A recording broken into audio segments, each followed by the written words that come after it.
Prime Minister Modi to address the nation at 8 this evening. This will be Prime Minister Modi's fourth address to the nation since March amid the present COVID-19 situation. Indian Railways to begin the passenger train services on 15 select routes from today. 15 pair of special trains to start plying in addition to the Shramik special trains. The tickets for these trains can only be booked online through the IRCTC website or the mobile app.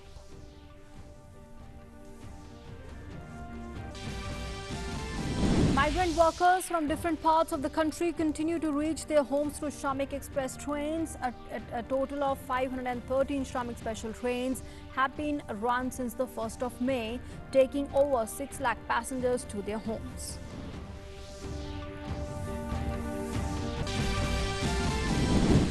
Vande Bharat mission to bring home Indians stranded abroad continues for the 6th day today.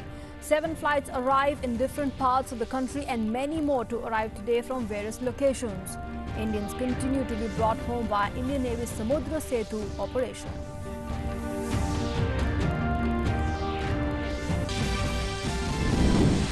The number of active cases stands at 46,008 in India with 2,293 deaths.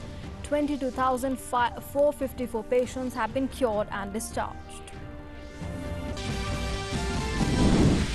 And the global COVID-19 confirmed cases crossed 41,77,000 with over 2.86 lakh deaths reported the world over.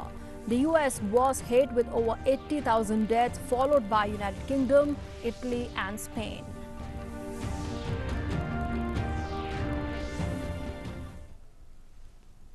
Hello and good afternoon. You're watching Doordarshan News with me, Nancy Kohli. Top story: Prime Minister Narendra Modi will address the nation at 8 tonight, and this will be Prime Minister Modi's fourth address to the nation since March. And let's now go across to our correspondent Arun Sharma, who's joining us with more inputs on that. Arun, everyone, all of us will be eagerly awaiting to Prime Minister Modi's address tonight at 8, the fourth since March, since of course this entire situation as far as COVID-19 is concerned, it began across the country, and of course a very important address that's going to be once again.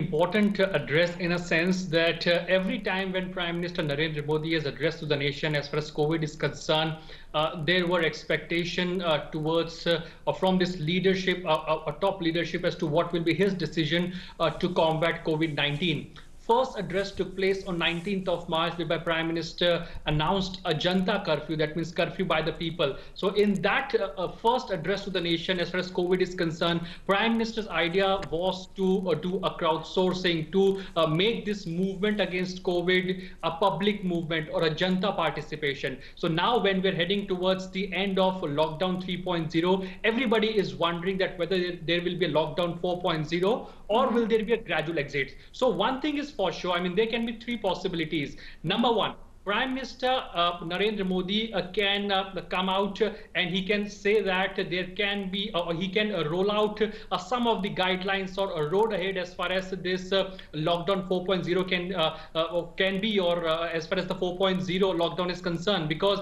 as Prime Minister Narendra Modi talked to the chief ministers of various states yesterday, he clearly said that lockdown 1.0 was very much different from lockdown 2.0. Lockdown 2.0 is very much different from 3.0, and 3.0 can be, I mean, very much different from 4.0. That means all the lockdowns were different as far as intensities are concerned, strategies are concerned. So lockdown 4.0 will be there, that is for sure, because that's what Prime Minister has mentioned, that there can be lockdown 4, but that can be different from 3. But what will be the way forward, how much relaxation will be given, that is something to be watched for. Second important part is that Prime Minister Narendra Modi can ask for the public participation as to what is their view as far as lockdown is concerned. What do they think, what can be done? Because we know this fact as far as COVID-19 fight is concerned, as of now, I mean, more than 250 districts are districts whereby there are no COVID cases. It's a green zone primarily. Close to 250 districts are in orange zone. So the focus of the government is now to convert the orange zone into green zone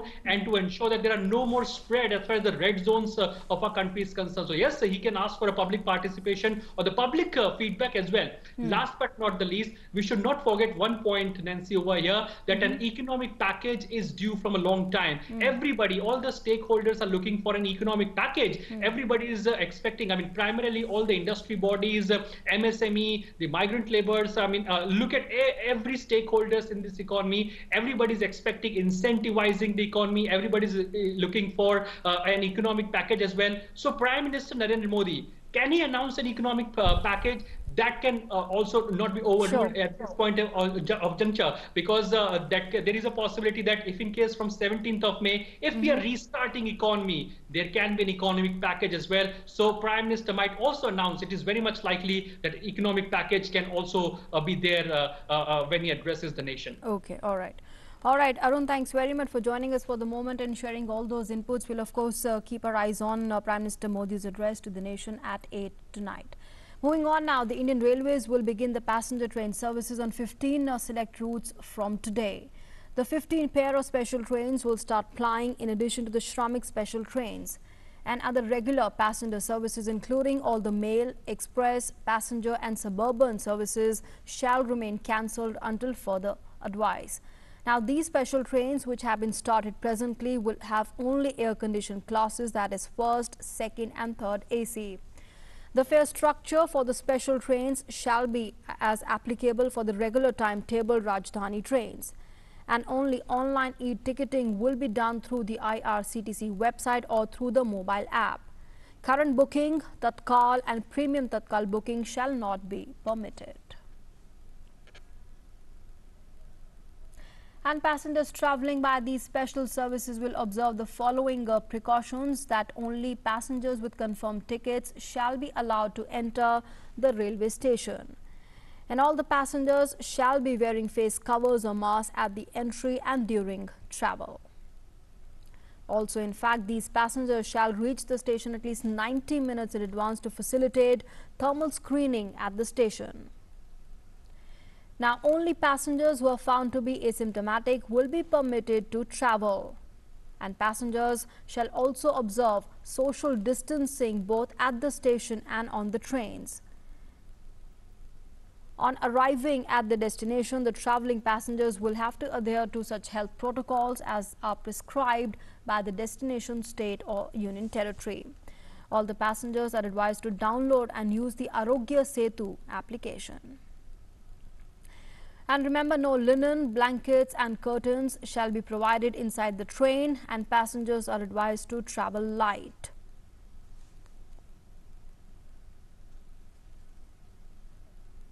And as per the Home Affairs Ministry's guidelines, the movement of the passengers as well as the driver of the vehicle transporting the passengers to and from the railway station shall be allowed on the basis of the confirmed e-ticket.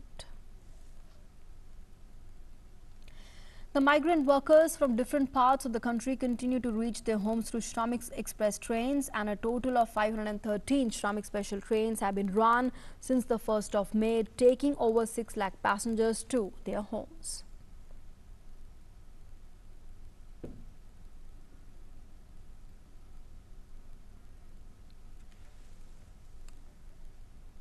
The Vande Bharat mission to bring home Indians stranded abroad continues for the 6th day today. 6 flights have arrived in different parts of the country. 139 students from Manila landed in Ahmedabad early morning today, while flight from Singapore landed in Delhi with 243 passengers a short while back. Now, the flight from US carrying stranded Indian nationals also arrived this morning.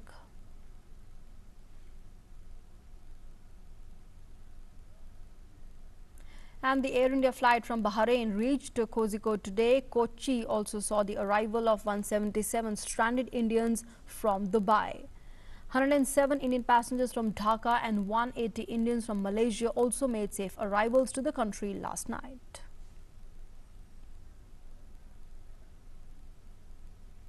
Five flights are also scheduled from the Gulf countries on day 6 of the Vande Bharat mission. It will bring more than 880 distressed and stranded citizens back to the country. Now, the fourth evacuation flight from Bangladesh has left for Srinagar today. The special Air India flight under the Vande Bharat mission of the Government of India is carrying 169 medical students from India stranded in Bangladesh in the wake of the COVID-19 pandemic and the subsequent lockdown. The passengers of the flight to Srinagar thanked the High Commission of India for its help in arranging the special evacuation flight. They also thanked the Government of India and the High Commission of India in Bangladesh for extending them all the help during the process of evacuation from Bangladesh. I would like to thank the Government of India and the Indian High Commission along with the Jammu and Kashmir administration for being so understanding and cooperative. They planned our safe evacuation. We are very happy. I am very thankful and grateful to the High Commission of India in Bangladesh, in Dhaka, Bangladesh. I am very thankful that they planned our evacuation. We were stranded here in Bangladesh from last 1 month. We are very thankful to High Commission. I want to also thank our local government in Jammu and Kashmir. And earlier on Monday, the third evacuation flight carrying 104 Indian nationals reached Mumbai from Dhaka. The two other flights on the 8th and the 9th of May have evacuated Indian citizens from Bangladesh to India. The first flight carried 168 medical students from Bangladesh to Srinagar on the 8th of May, while the second flight carried 129 Indian citizens to Delhi on the 9th of May.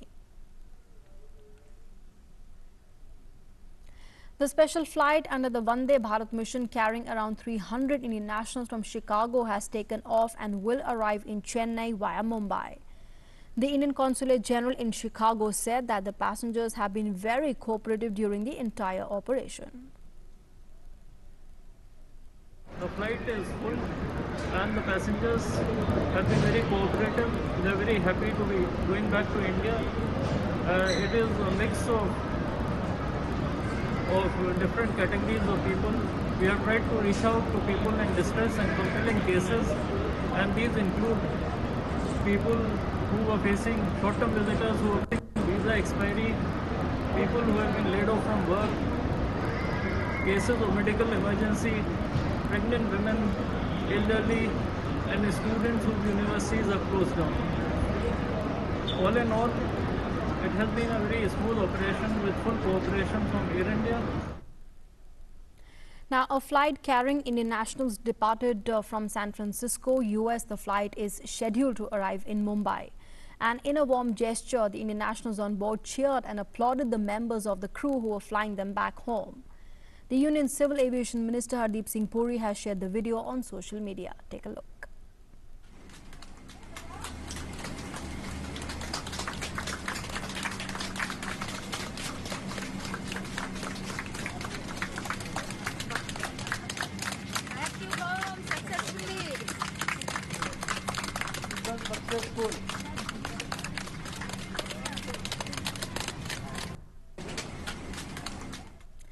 Now, as part of the Samudra Setu mission, the Indian Navy ship INS Jalashwa will sail again from the Maldives capital Malé this Friday, bringing back the residents of Kerala and Lakshadweep.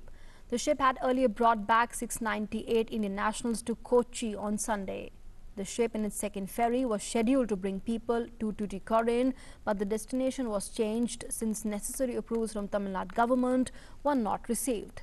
The Indian High Commission in Malé said in a statement that the Air India evacuation flights are being planned to cities of New Delhi, Bengaluru, Mumbai and Chennai for residents and other states except Kerala.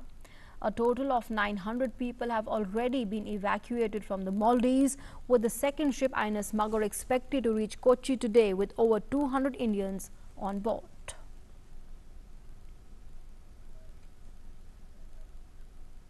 Uttar Pradesh Chief Minister Yogi Adityanath has said that his government has done good work by depositing money directly into the accounts of the Rozgar Sevak.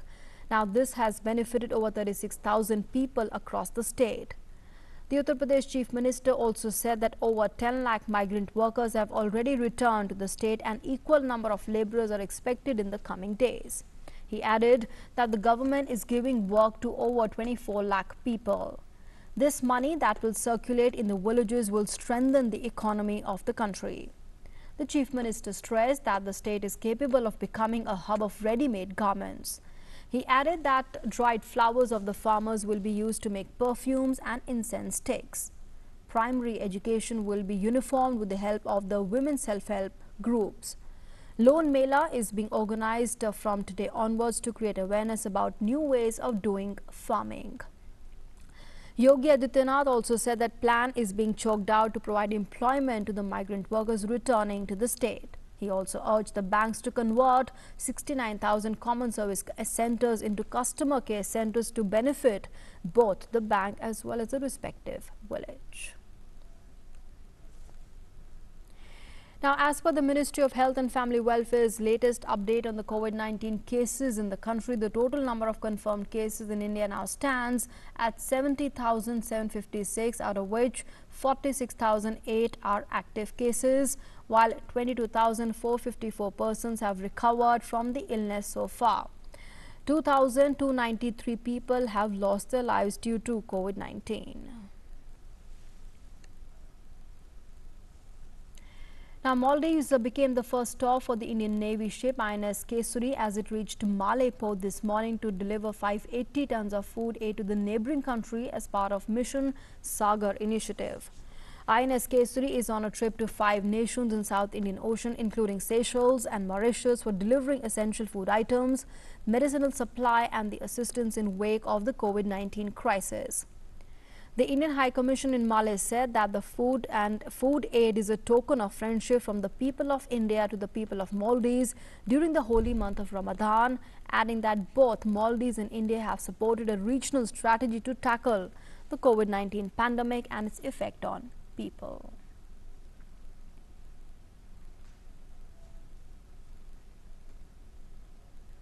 External Affairs Minister Dr. S.J. Shankar has held a meeting with his counterparts from the US, Australia, Brazil, Japan, Israel and South Korea on the COVID-19 pandemic.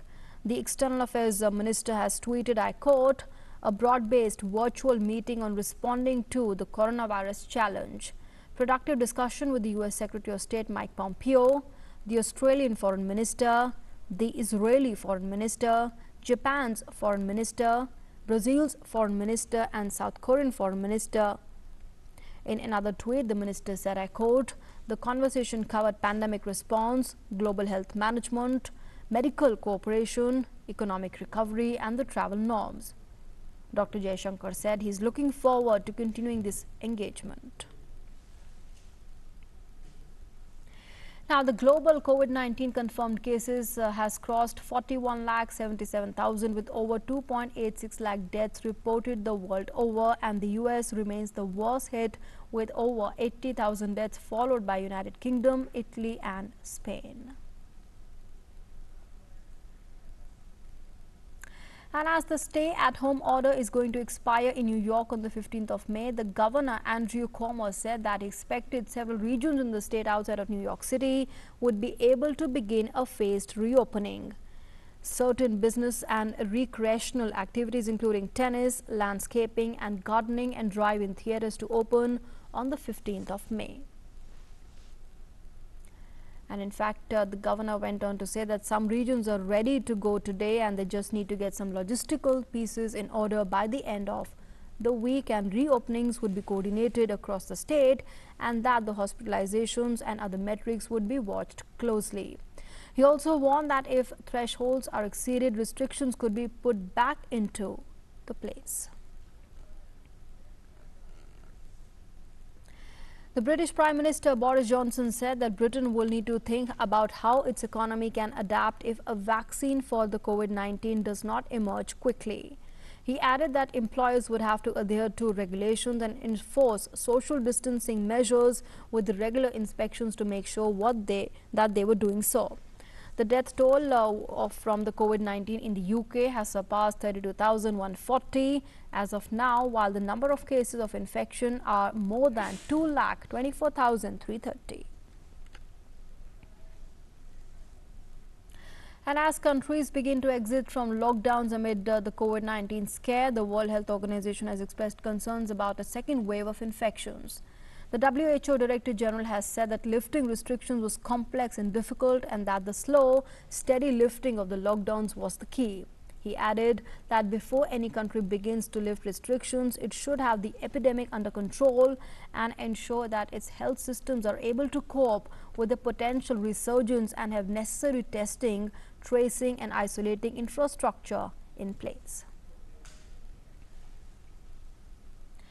The UAE has witnessed hike in the COVID-19 cases 2 weeks after the government relaxed restrictions allowing malls and restaurants to reopen. The number of COVID-19 cases in the 6 Gulf Arab states have surpassed 1 lakh, while the UAE has more than 18,870 cases with death toll exceeding 200. U.S. President Donald Trump has said he's not in favor of the U.S. reopening negotiations with China on phase 1 of a trade deal which the two countries had agreed on at the beginning of the year.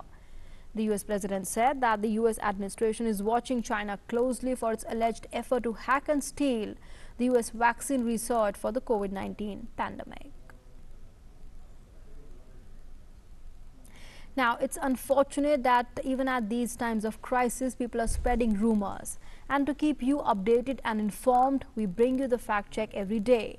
The one we focus today comes from a news portal of Delhi XSLR, which reported that the JNK students stranded in Delhi due to the lockdown were told to arrange buses for themselves by college administration. The truth, however, is that university administration has not asked the students to leave or arrange their own transport. And the second claim is that of the Ministry of Home Affairs has declared Guwahati and 6 other districts as the red zone. The truth, however, is that the Ministry of Health and Family Welfare and not the Home Ministry categorizes districts under the zones in relation to COVID-19. And Assam has no red zone district as of now.